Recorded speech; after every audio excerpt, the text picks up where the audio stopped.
আমাদের রানী সিরিয়ালের আজকের এপিসোডটা দেখতে চলেছেন যে ধুনি দুর্জয়কে বলে, বাবা তুমি কাঁদছো কেন বাবা?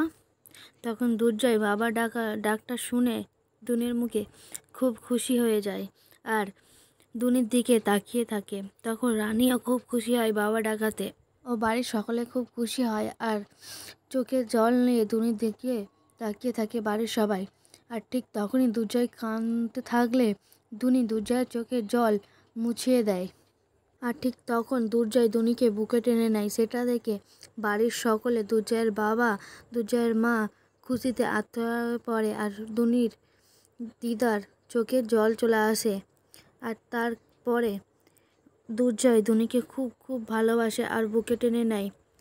আর ধুনি যখন বাচ্চা ছিল সেই সব স্মৃতি দুর্জয় মনে পড়ে, যে ধুনি কত ছোট ছিল আর এখন কত বড় হয়ে গেছে, আমার চোখের জল মুছে দিচ্ছে। সেটা ভেবে দুর্জয়ের চোখে জল চলে আসে। আর দুর্জয় ধুনিকে কোলে করে নিয়ে বলে, দেখেছো মা, আমার মেয়ে কি সুন্দর আমার চোখের জল মুছিয়ে দিল।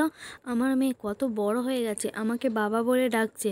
তো বন্ধুরা, তোমাদের ভিডিওটা কেমন লাগলো? আর ভালো লাগলে ভিডিওটাই অবশ্যই লাইক, কমেন্ট, সাবস্ক্রাইব করে পাশে থাকবেন। আর তোমাদের রানী সিরিয়ালে সবার আগে পেতে প্লিজ সাবস্ক্রাইব মাই চ্যানেল। দেখুন তোমাদের রানী সোম থেকে রবি সন্ধ্যে 6টায় স্টার জলসা। আর ভিডিওটা ভালো লাগলে অবশ্যই লাইক, কমেন্ট, সাবস্ক্রাইব করে পাশে থাকবেন। ধন্যবাদ।